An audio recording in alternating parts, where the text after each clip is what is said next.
திமுக கூட்டணி வைத்தா இல்லையா? நீங்க வைத்தா பாரதிய ஜனதா கட்சி நல்ல கட்சி.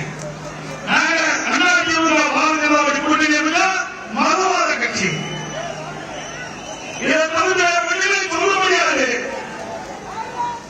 அனைத்து அண்ணா திராவிட முன்னேற்ற கழகம் 2011 வரைக்கும் ஒரு சிறப்பான ஆட்சி கொடுத்தோம், பொறுப்பான ஆட்சி கொடுத்தோம். எங்க ஆட்சியில எதுவுமே அவர்களால் குற்றம் கண்டுபிடிக்க முடியல. என்ன பேசுகிறார்? எங்கே வந்தாலும் மதவாத கட்சி பாரதிய ஜனதா கட்சி என்று சொல்கிறார். 1999 மத்திய ஆட்சி அதிகாரத்தில் பாரதிய ஜனதா வந்தபோது திமுக கட்சி சேர்ந்த நாடாளுமன்ற உறுப்பினர்கள் மத்திய அமைச்சராக இருந்தார்களா இல்லையா? 5 ஆண்டுகள் மத்திய ஆட்சி அதிகாரத்தில் இருந்தார்கள். நாட்டு மக்களை ஏமாற்ற இனியும் முடியாது. திரு ஸ்டாலின் அவர்களே, சிந்தித்து பாருங்கள். இன்னைக்கு மத்தியிலே ஒரு மனவாத ஆட்சி, இணையான ஆட்சி நடந்து கொண்டிருக்கிறது. 3வது முறையாக பாரத பிரதமர் நரேந்திர மோடி அவர்கள் இந்திய நாட்டுடைய பாரத பிரதமராக பொறுப்பேற்றுகிறார். திமுக இந்த தேர்வோடு முடிவெடுக்கப்படும். அது மட்டுமல்ல, மத்திய அரசாங்கம் தமிழ்நாட்டுக்கு எதுவுமே கொடுக்கல, எதுவுமே செய்யல. இதைத்தான் ஈரோடு மாதிரி திருப்பி திருப்பி பேசிக்கொண்டு. அது மட்டுமல்ல, மத்திய அரசாங்கம் தமிழ்நாட்டுக்கு எதுவுமே கொடுக்கல, எதுவுமே செய்யல. இதைத்தான் கீழே விழுந்த ரெக்கார்டு மாதிரி திருப்பி திருப்பி பேசிக்கொண்டே இருக்கின்றான். சிந்தித்து பாருங்கள். இதே திராவிட முன்னேற்ற கழகம் 1999 பாரதிய ஜனதா ஆட்சியிலே நீங்கள் அமர்ந்திருந்தீர்கள். அதுக்கு பிறகு காங்கிரஸ் அதிலே அந்த மத்தியிலே ஆட்சியிலையும் அமர்ந்தீர்கள். அதுக்கு முன்பு பிபி சிங், ஐஜே குஜராத், மரியாதைக்கு தேவகடா, இத்தனை முதல் பாரத பிரதமர் அமைச்சரவையிலும் திமுக அங்க வைத்தது. இனியும் நாட்டு மக்களை ஏமாற்ற முடியாது. சுமார் 16 ஆண்டு காலம் மத்தியிலே ஆட்சி அதிகாரத்தில் இருந்தது திராவிட முன்னேற்ற கழகம்.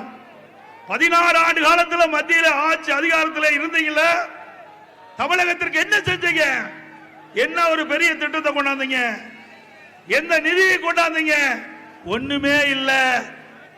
குடும்பத்தில் இருக்கின்றவர்களுக்கு மத்தியிலே ஆட்சி அதிகாரம் இருக்க வேண்டும். மத்தியிலே ஆட்சி அதிகாரத்தை வைத்து கொள்ளையடிக்க வேண்டும். அதுதான் திமுகவுடைய குறிக்கோள். உண்மையிலேயே இப்பொழுது பேசுகின்ற திரு ஸ்டாலின் அவர்கள் மத்தியிலே ஆட்சி அதிகாரம் 16 ஆண்டு காலம் இருந்தீர்களே, மக்களை பற்றி சிந்தித்தீர்களா? நீங்கள் சிந்தித்திருந்தால் நிறைய திட்டங்களை கொண்டு வந்திருக்கலாம், நிறைய நிதிகளை கொண்டு வந்திருக்கலாம். அதையெல்லாம் விட்டுவிட்டு எந்த குறையும் கண்டுபிடிக்க முடியாம ஏதேதோ தங்களுக்கு நினைத்த கருத்துக்களை எல்லாம் அவதூறு செய்திகளாக வெளியிட்டு இந்த தேர்தலிலே வெற்றி பெறலாம் என்று உங்களுடைய கனவு பலிக்காது. உங்களுடைய கனவு பகல் கனவாகத்தான் இருக்கும். அனைத்து இந்திய அண்ணா திராவிட முன்னேற்ற கழகம் 2011 2021 வரை ஒரு பொற்கால ஆட்சியை கொடுத்தது. விலைவாசி உயர்வு இல்ல, இன்றைக்கு மின்சார கட்டணம் உயரல, வீட்டு வரி உயரல, கடவரி உயரல, தொழில் சிறந்தது, மக்கள் மகிழ்ச்சியோடு வாழ்ந்தார்கள். இன்றைய நிலை என்ன? திமுக ஆட்சிக்கு வந்தவுடன் 52% மீட்கட்டண உயர்வு, வீட்டு வரி உயர்வு 100%, மாநகராட்சி நகராட்சி பேரூராட்சியில் கடைக்கு 150% வரி உயர்வு. இதுதான் இப்பொழுது நிலை. இதற்காகவா மக்கள் உங்களுக்கு வாக்களித்தார்கள்? வாக்களித்த மக்களுக்கு துரோகம் செய்கின்ற கட்சி திமுக கட்சி, திமுக அரசாங்கம். இதற்கெல்லாம் வருகின்ற தேர்தலில் மக்கள் ஒட்டுமொத்தமாக உங்களுக்கு பாடம் கற்க இருக்கின்றார்கள் என்பதை நினைவு கொள்ள வேண்டும். அது மட்டுமல்ல, இன்றைக்கு சட்ட ஒழுங்கு சந்தி சிரிக்குது. பெண்களும் நடமாட முடியல. எங்கே பார்த்தாலும் கொலை, கொல்ல, திருட்டு, வழிப்பறிவு, பாலியல் வன்கொடுமை, சிறுமி முதல் பாட்டி வர பாலியல் வன்கொடுமை. வெக்கமா இல்ல? திரு ஸ்டாலின் அவர்களே, ஒரு பொம்மை முதலமைச்சராக இருந்து கொண்டிருக்கின்றீர்கள். திறமையற்ற நிர்வாகம் தமிழகத்தில் இருந்து கொண்டிருக்கின்றது.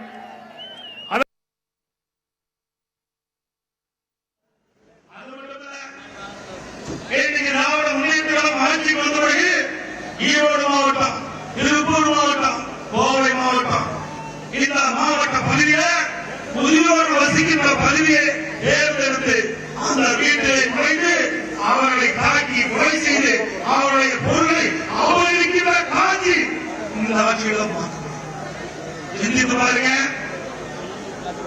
இன்னைக்கு காவலைக்கு போக மக்கள் அச்சப்படுறாங்க.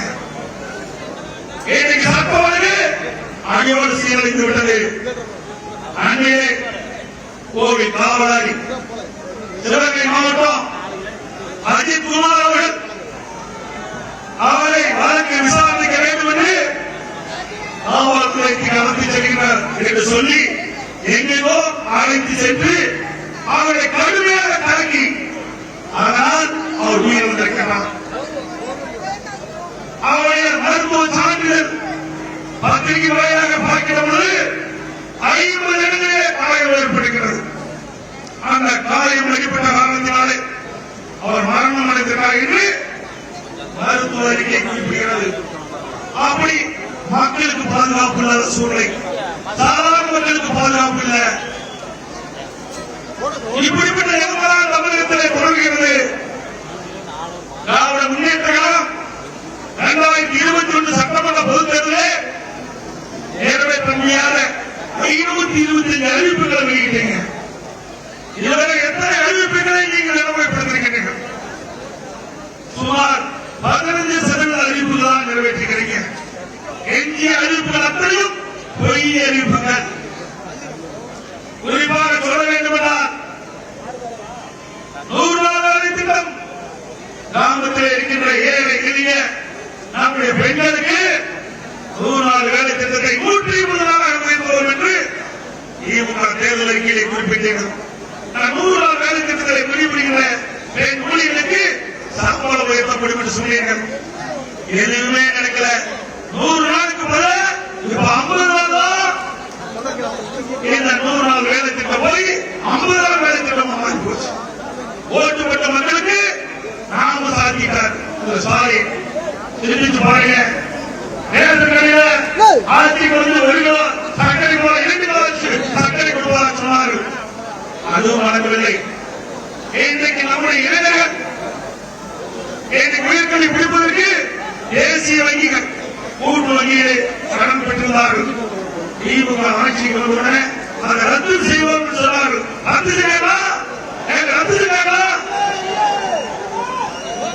இன்றைக்கு வீட்டில் இருக்கிற சிலிண்டருக்கு மாதம் 100 ரூபாய் மானியம் கொடுப்பேன்னு சொன்னாங்க. கொடுப்பாங்க சட்டமா சொல்லுங்க, சாதிக்கு நாயகமா சொல்லுங்க. அத்தனை பொய் அறிவிப்பு. அது மட்டுமல்ல, அதிமுக ஆட்சியில் போடப்பட்ட திட்டம் அத்தனை திட்டத்தையும் முடங்கியும் ஸ்டாலினுடைய ஆட்சியுடைய சாதனை. அம்மா மினிக்கிளி தமிழ்நாடு முழுவதும் 2000 அம்மா மினிக்கிளி துவக்கப்படும் அறிவிப்பை கொடுத்து சுமார் 1850 அம்மா மினிக்கிளி திறந்தோம். அது என்ன அரசியல் வேண்டியிருக்கு? அந்த ஸ்டாலினால் பொருத்த முடியாம அதை ரத்து செய்த அரசாங்கம் தான் இன்றைக்கு ஸ்டாலின் அரசாங்கம். அந்த அம்மா மினிக்கிளிக்கு ஒரு மருத்துவர், ஒரு செவிலியர், ஒரு மருத்துவ உதவியாளரை நியமித்து 7 கிளிநீர்களுக்கு அந்த பகுதியிலேயே சிகிச்சை அளித்த அற்புதமான திட்டத்தை இறக்கிய முதலமைச்சர் தான் இன்றைய முதலமைச்சர் ஸ்டாலின் அவர்கள். படிக்கின்ற நம்முடைய குழந்தைகள் சிறப்பான கல்வி, விஞ்ஞான கல்வி கிடைக்க என்பதற்காக மடிக்கணி திட்டம் தமிழ்நாடு முழுவதும் அனைத்து அண்ணா திராவிட முன்னேற்ற கழக 10 ஆண்டு ஆட்சியில 52,35,000 பேருக்கு மடிக்கணி கொடுத்தோம். இதற்காக 7,350 கோடி அரசாங்கம் நிதியொதுக்கீடு செய்யப்பட்டது. அந்த அற்புதமான திட்டத்தையும் முடங்கிய முதலமைச்சர் தான் இன்றைய முதலமைச்சர் திரு ஸ்டாலின் அவர்கள். சிந்தித்து பாருங்க, இன்னைக்கு நல்ல நல்ல திட்டத்தையெல்லாம் முடங்கியதான் திமுகவுடைய சாதனை. அது மட்டுமல்ல, ஸ்டாலின் அடிக்கடி பேசுகிறார். சட்டமன்றத்தில் கூட நேரடியே கேட்டார், நீங்க தான் பாரதிய ஜனதா கட்சியோட கூட்டணி வைக்க மாட்டீங்க, 2030 வரைக்கும் வைக்க மாட்டீங்க, எப்படி போய் கூட்டணி வச்சிருக்காங்க? அது எங்க கட்சிங்க? நான் யாருக்கு கூட்டணி வைப்போம்? மக்களுக்கு நன்மை செய்ய வேண்டும் என்ற கருத்தோடு கூட்டணி வைக்கிறோம். நீங்க யாரோட கூட்டணி இருக்கிறீங்க? காங்கிரஸ் கட்சியோட கூட்டணி இருக்கிறீங்க. காங்கிரஸ் கட்சி எமர்ஜென்சி கொண்டாந்தது, அவசரத்தை கொண்டு வந்தது தமிழகத்தை. அவர் விசா சட்டத்தை கொண்டு வந்தார்கள். அந்த விசா சட்டத்திலே இங்கே இருக்கின்ற மறைந்த பல திமுக தலைவர்கள் இன்றைக்கு இருக்கிற சாயினோடு சொன்னாரு, விசா சட்டத்தில் என்னையெல்லாம் சிறையில அடைத்தார்கள் என்று சொன்னார். அது மட்டுமல்ல, ஒரு ஆண்டுக்கு முன்பு கருணாநிதி அவர்களுடைய 100ஆண்டு விழா, அதற்காக காட்சிப்படுத்தப்பட்டது. அந்த காட்சிப்படுத்தப்பட்ட அந்த அரங்கிலே திரு ஸ்டாலின் அவர்கள் சிறையில் இருப்பது போல் காட்சி, எப்போ விசாவிட சிறையில் இருந்தது போல் காட்சி. அப்படி உங்களை விசா சட்டத்தில் கைது செய்த கட்சியோடு நீங்கள் கூட்டணி வைத்திருக்கிறீர்கள். நாங்கள் இந்த நாட்டுக்கு நல்லது செய்யும், இந்த நாட்டு மக்களுக்கு நன்மை கிடைக்கக்கூடிய, இந்திய திருநாட்டுக்கு பெருமை சேர்க்கின்ற பல்வேறு திட்டங்களை தமிழ்நாட்டுக்கு வழங்கிக் கொண்டிருக்கின்ற பாரதிய ஜனதா கட்சியோடு கூட்டணி வைத்தார். இந்த தவறு. கூட்டணி என்பது தேர்தல் நேரத்தில் அமைப்பது, வாக்கு சிந்தாமல் உண்டாக சேர்ந்து எதிர்களை வீழ்த்துவதற்காக நாம் கூட்டணி அமைக்கிறோம். எங்கள் கூட்டணி ஈரமான கூட்டணி, மக்களுக்கு நன்மை செய்யக்கூடிய கூட்டணி, மத்தியிலிருந்து நிறைய திட்டங்களை தமிழகத்துக்கு பெற்று மக்களுக்கு நன்மை செய்ய வேண்டும் என்பதற்காக அமைக்கப்பட்ட கூட்டணி. ஏழை எளிய ஒதுக்கப்பட்ட திசுக்கப்பட்ட மக்கள் ஏற்பட வேண்டும், தேவையான நிதி மத்தியில் இருந்து பெற வேண்டும், அதற்காக அமைக்கப்பட்ட கூட்டணி எங்கள் கூட்டணி. உங்க கூட்டணி எப்படி? இந்தியா கூட்டணி.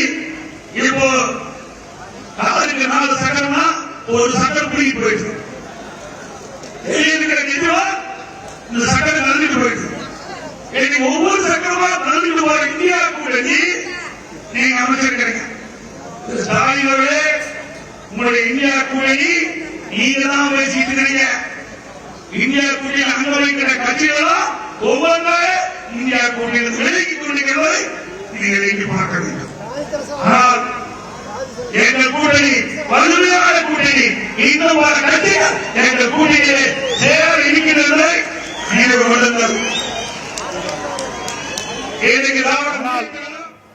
எங்கள் கூட்டணி வலிமையான கூட்டணி, இன்னும் பல கட்சிகள் எங்கள் கூட்டணியிலே சேர இருக்கின்றன என்பதை நினைவு கொள்ளுங்கள். இன்றைக்கு திராவிட முன்னேற்ற கழகம் ஆட்சியில் அமர்ந்து 50 மாதம் ஆகிப்போச்சு. இந்த 50 மாதத்தில் நாட்டு மக்களுக்கு என்ன செஞ்சீங்க? அனைத்து இந்திய அண்ணா திராவிட முன்னேற்ற கழகம் 2011 2021 வரை சிறப்பான ஆட்சி கொடுத்த அந்த காலகட்டத்தில் பல்வேறு திட்டங்களை கொண்டு வந்தோம். அத்திக்கட அவனாசி திட்டம் வரலாற்று சிறப்புமிக்க திட்டம். அதிலே 2ஆம் கட்டம் மேட்டுப்பாளையத்தில் இருக்கின்ற இந்த தொகுதி முழுவதும் செழிப்பாக, மேட்டுப்பாளையத்தில் இருக்கின்ற இந்த தொகுதி முழுவதும் செழிப்பாக பச்சை பசேனே விவசாய பூமிகள் மாறுவதற்காக 2ஆம் கட்டம் அத்திக்கட அவனாசி திட்டத்தை கொண்டு வருவதற்கு அண்ணா திமுக ஆட்சியிலே மேற்கொண்டோம். அது பொறுக்க முடியாத இன்றைய முதலமைச்சர் ஸ்டாலின் அவர்கள் அத்திக்கட மீண்டும் உங்களுடைய ஆதரவோடு அனைத்து இந்திய அண்ணா திராவிட முன்னேற்ற கழகம் 2026 ஆட்சி அமைக்கும். நிச்சயமாக இந்த 2ஆம் கட்டம் அத்திக்கட அவனாசி திட்டம் நிறைவேற்றப்படும். அப்படியே கொஞ்சம் வழி விட்டுருங்க ஆம்புலன்ஸுக்கு. தம்பி ஆம்புலன்ஸுக்கு வழி விடுங்க. ஆம்புலன்ஸ் வருது, வழி விடுங்கப்பா, ஆம்புலன்ஸ் வருது. தம்பி கொஞ்சம் மெதுவா போ, கொஞ்சம் கார்ல மெதுவா போப்பா, கொஞ்சம் வழி விடுங்க தம்பி, கொஞ்சம் வழி விடுங்க ஆம்புலன்ஸ்.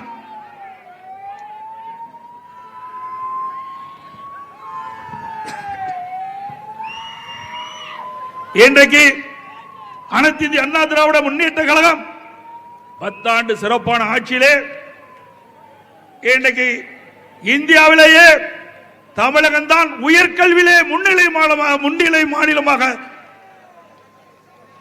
வந்தது. கிட்டத்தட்ட 2030 அடைய வேண்டிய இலக்கை 2019-20 உயர்கல்வியிலே நாம் அடைந்தோம். 2011 அம்மா முதலமைச்சர் இருக்கின்ற பொழுது 134 பேர் தான் திமுக ஆட்சியில் உயர்கல்வி படிச்சிட்டு இருந்தாங்க.